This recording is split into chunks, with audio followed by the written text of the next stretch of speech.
بسم الله الرحمن الرحيم صاد والقرآن ذي الذكر بل الذين كفروا في عزة وشقاق كم أهلكنا من قبلهم من قرن فنادوا ولا تحين مناص وعجبوا أن جاءهم منذر منهم وقال الكافرون هذا ساحر كذاب أجعل الآلهة إلها واحدا إن هذا لشيء عجاب وانطلق الملأ منهم أن امشوا واصبروا على آلهتكم إن هذا لشيء يراد ما سمعنا بهذا في الملة الآخرة إن هذا إلا اختلاق أأنزل عليه الذكر من بيننا بل هم في شك من ذكري بل لما يذوقوا عذاب أم عندهم خزائن رحمة ربك العزيز الوهاب أم لهم ملك السماوات والأرض وما بينهما فليرتقوا في الأسباب جند ما هنالك مهزوم من الأحزاب كذبت قبلهم قوم نوح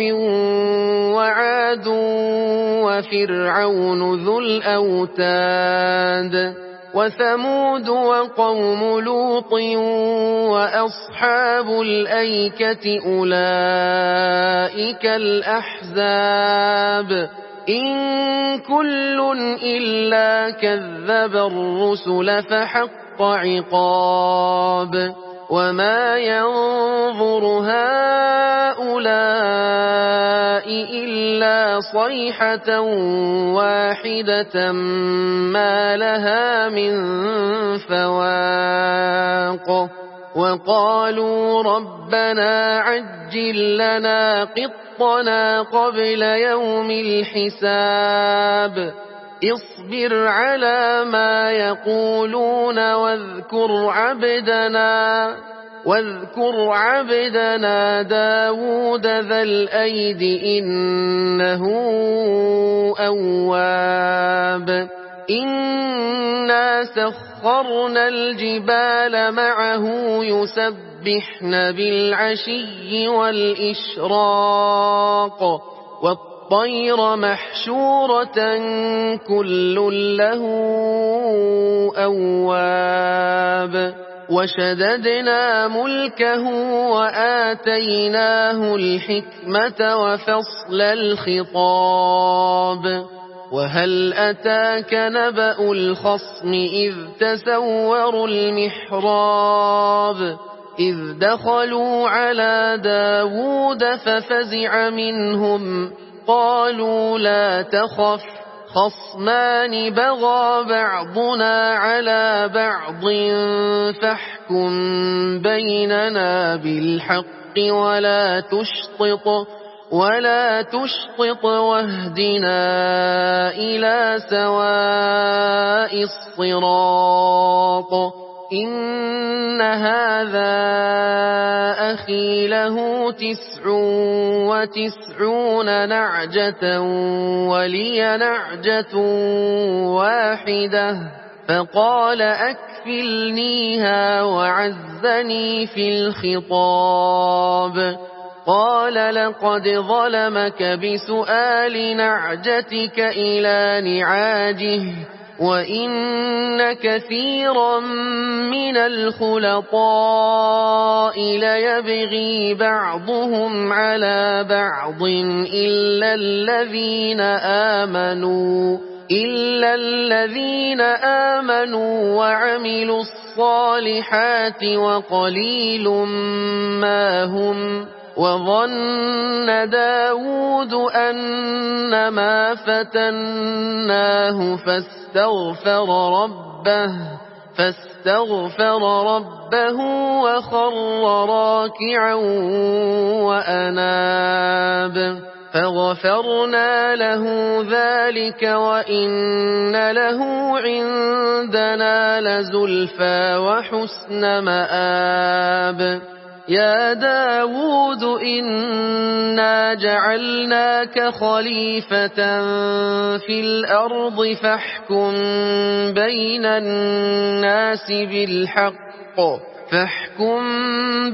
الناس بالحق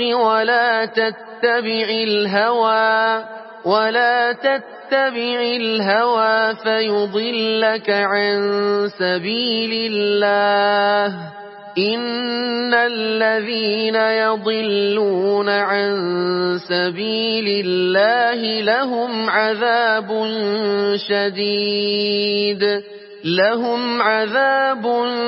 شديد بما نسوا يوم الحساب. وما خلقنا السماء والأرض وما بينهما باطلا ذلك ظن الذين كفروا فويل للذين كفروا من النار. أم نجعل الذين آمنوا وعملوا الصالحات كالمفسدين في الأرض أم نجعل المتقين كالفجار. كتاب أنزلناه إليك مبارك ليدبروا آياته وليتذكر أولو الألباب. ووهبنا لداود سليمان نعم العبد إنه أواب. إذ عرض عليه بالعشي الصافنات الجياد فقال إني أحببت حب الخير عن ذكر ربي حتى توارت بالحجاب. ردوها علي فطفق مسحا بالسوق والأعناق. ولقد فتنا سليمان وألقينا على كرسيه جسدا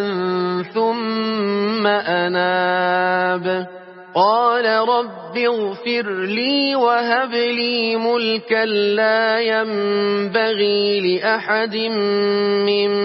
بعدي إنك أنت الوهاب. فسخرنا له الريح تجري بأمره رخاء حيث أصاب والشياطين كل بناء وغواص وآخرين مقرنين في الأصفاد. هذا عطاؤنا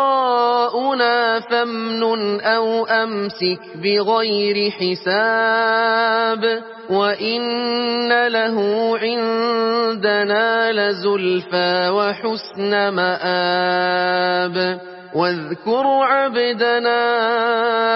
أيوب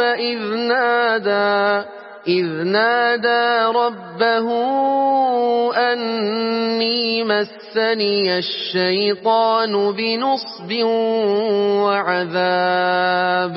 اركض برجلك هذا مغتسل بارد وشراب. ووهبنا له أهله ومثلهم معهم رحمة منا وذكرى لأولي الألباب وخذ بيدك ضغثا فاضرب به ولا تحنث إنا وجدناه صابرا نعم العبد إنه أواب واذكر عبادنا إبراهيم وإسحاق ويعقوب أولي الأيدي والأبصار إنا أخلصناهم بخالصة ذكر الدار وإنهم عندنا لمن المصطفين الأخيار واذكر إسماعيل واليسع وذا الكفل وكل من الأخيار هذا ذكر وإن للمتقين لحسن مآب جنات عدن مفتحة لهم الأبواب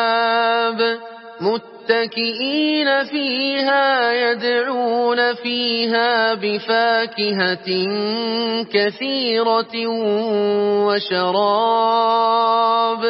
وعندهم قاصرات الطرف أتراب هذا ما توعدون ليوم الحساب إن هذا لرزقنا ما له من نفاد هذا وإن للطاغين لشر مآب جهنم يصلونها فبئس المهاد هذا فليذوقوه حميم وغساق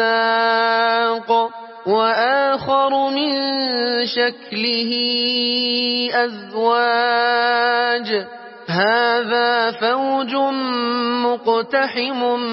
معكم لا مرحبا بهم إنهم صالوا النار قالوا بل أنتم لا مرحبا بكم أنتم قدمتموه لنا فبئس القرار قالوا ربنا من قدم لنا هذا فزده عذابا ضعفا في النار وقالوا ما لنا لا نرى رجالا كنا نعدهم من الأشرار اتخذناهم سخريا أم زاغت عنهم الأبصار إن ذلك لحق تخاصم أهل النار قل إنما أنا منذر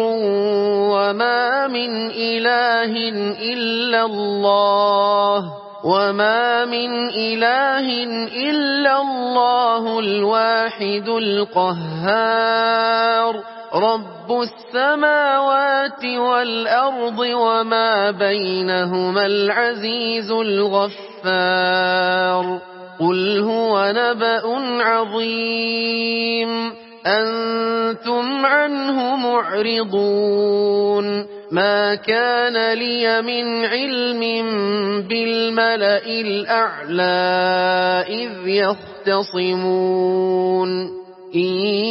يوحى إلي إلا أنما أنا نذير مبين إذ قال ربك للملائكة إني خالق بشرا من طين فإذا سويته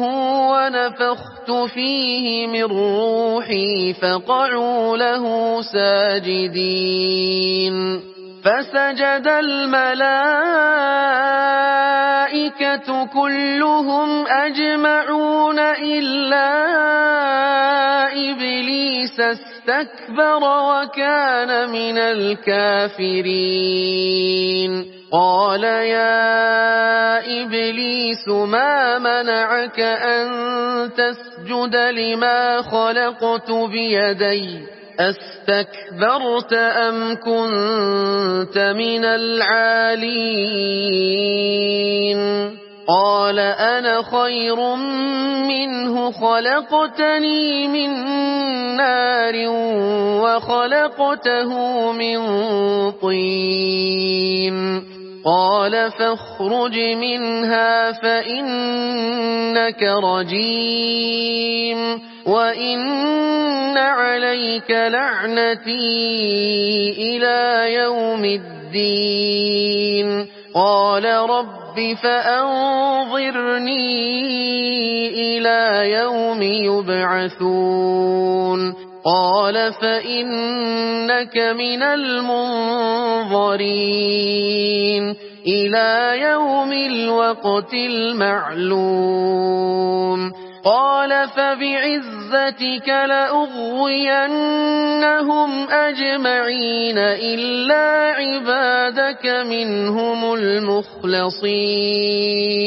قال فالحق والحق أقول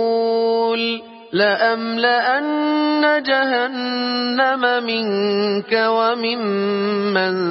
تبعك منهم أجمعين